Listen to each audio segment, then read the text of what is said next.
છો મિત્રો? સૌને મારા જય માતાજી. હું નિશાબા ખેર મારી યુટ્યુબ ચેનલમાં આપ સૌનું હાર્દિક સ્વાગત કરું છું. આપણે જોઈ રહેલા છીએ શ્રીમદ ભગવદ્ ગીતાનો બીજો અધ્યાય, જેનું નામ છે સાંખ્ય યોગ. અને આજે આપણે જોવાના છે શ્લોક 11 થી 15. જો ફ્રેન્ડ્સ, તમે મારી યુટ્યુબ ચેનલ પર નવા હોય તો મારી ચેનલને સબસ્ક્રાઇબ કરવાનું ભૂલશો નહીં. અને હા, બેલ આઇકોન પર જરૂરથી ક્લિક કરજો, જેથી તમને મારા નવા વિડીયોની નોટિફિકેશન મળતી રહે. જોઈએ હવે આપણે શ્લોક નંબર 11. શ્રી ભગવાન ઉવાચ અશોચ્યાન વશોચત્વં પ્રજ્ઞાવાદાશ્ચ ભાષસે ગતાસુન ચ નાનુશોચંતિ પંડિતા. હે અર્જુન, તું શોક કરવા યોગ્ય ન હોય તે માટે શોક કરે છે અને પંડિતો જેવી વાણી બોલે છે. પરંતુ બુદ્ધિમાન પંડિતજનો જેમના પ્રાણ ચાલ્યા ગયા છે તેમના માટે તેમજ જેમના પ્રાણ ગયા નથી તેમના માટે પણ શોક ન કરતા નથી, કારણ કે તેઓ પણ મૃત્યુ પામવાના છે. તું પંડિતો જેવી વાતો જ કરે છે, હકીકતમાં તું જ્ઞાતા નથી. કારણ કે જોઈએ હવે આપણે શ્લોક નંબર 12. ન ત્વેવાહમ જાતુમ નાસમ ન ત્વમ નેમે જનાધિપા ન ચેવ ન ભવિષ્યામ સર્વે વયમત પરમ. એવું નથી કે હું અર્થાત સદ્ગુરુ કોઈ કાળમાં ન હતા, અથવા તું અનુરાગી અધિકારી અથવા જનાધિપાહા એટલે કે રાજા રાજસી વૃત્તિમાં જોવા મળતો અહમ ન હતો. અને ન તો એવું છે કે આગળ આપણે બધા નહીં રહીએ. સદ્ગુરુ નિત્ય રહે છે, અનુરાગી હંમેશા રહે છે. અહીં આપણે યોગેશ્વર યોગ અનાદિ છે તે વાત પર પ્રકાશ ફેંકતા ભવિષ્યમાં પણ યોગ સદૈવ રહેશે તે વાત પર ભાર મૂક્યો છે. મૃત્યુ પામનારાઓ માટે શોક ન કરવાનું કારણ દર્શાવી એમણે કહ્યું. હવે આપણે આગળનો શ્લોક જોઈએ, શ્લોક નંબર 13.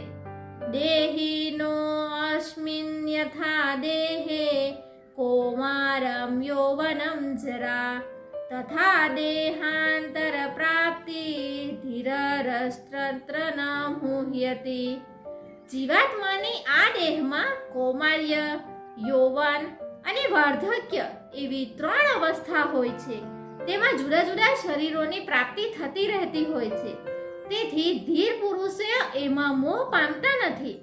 ક્યારેક તમે બાળક હતા, ધીમે ધીમે યુવાન થયા એટલે તમે મરી તો નથી ગયા ને, વળી પાછા વૃદ્ધ થયા. પુરુષ એક જ છે. આમ નવા દેહની પ્રાપ્તિ વખતે પણ કોઈ તિરાડ પડતી નથી. વર્તનોથી પર વસ્તુ તમને સાંપડશે નહીં ત્યાં સુધી ક્લેવરનું આ પરિવર્તન ચાલુ જ રહેશે. મિત્રો હવે આપણે જોઈએ શ્લોક નંબર 14. માત્રા સ્પર્શાસ્તુ કૌંતેય શીતોષ્ણ સુખ દુઃખદા આગમા પાયનો અનિત્યાસ્તામ તિક્ષવ ભારત. હે કુંતી પુત્ર, સુખ દુઃખ, ઠંડી ગરમીનો અનુભવ કરાવનારી ઇન્દ્રિયો અને વિષયોનું મળવું તો અનિત્ય છે, ક્ષણભંગુર છે. હે ભરતવંશી અર્જુન, તું આનો ત્યાગ કર. અર્જુન, ઇન્દ્રિય અને વિષયના સંયોગથી મળતા સુખને યાદ કરીને જે વ્યાકુલ બન્યો હતો, કુળ ધર્મ, કુળ ગુરુઓની પૂજ્યતા વગેરે ઇન્દ્રિયો પ્રત્યેના પ્રેમમાં જ આવી જાય છે, તે ક્ષણિક છે, જૂઠા છે, નાશવંત છે. વિષયોનો સંયોગ ન તો હંમેશા મળશે, ન તો ઇન્દ્રિયોની ક્ષમતા સદા એવી ને એવી રહેશે.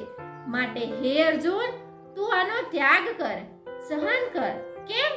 શું હિમાલયની લડત હતી તે અર્જુન ઠંડી સહન કરે, અથવા તે રણ પ્રદેશની લડત હતી કે જ્યાં અર્જુન ગરમી સહન કરે?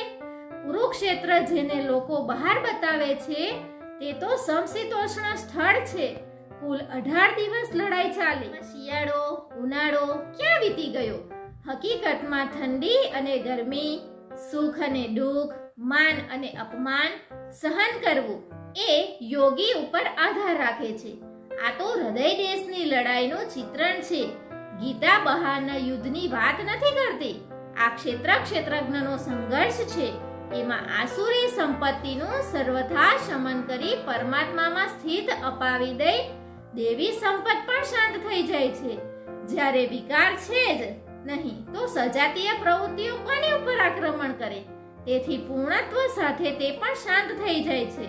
તે પહેલા નહીં. ગીતા આંતરિક લડાઈનું ચિત્ર છે. ત્યાગથી શું મળશે? તેનાથી શું મળશે? આ અંગે શ્રી કૃષ્ણ કહે છે. તો હવે આપણે જોઈએ શ્લોક નંબર 15. યમ હિ ન વ્યથયન્ત્યેતે પુરુષમ પુરુષાર્ભ સમ દુઃખ સુખમ ધીરમ સો અમૃતવાય કલ્પતે.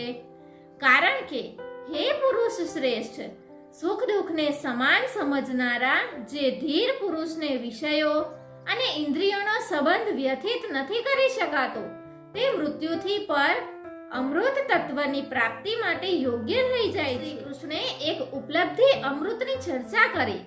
અર્જુન વિચારતો હતો કે યુદ્ધના પરિણામ સ્વરૂપે સ્વર્ગ મળશે અથવા પૃથ્વી, પરંતુ શ્રી કૃષ્ણ કહે છે કે ન સ્વર્ગ મળશે ન પૃથ્વી મળશે, પરંતુ અમૃત જરૂર મળશે. આ અમૃત શું છે મિત્રો? હવે આગળનો શ્લોક આપણે આવતા વિડીયોમાં જોઈશું.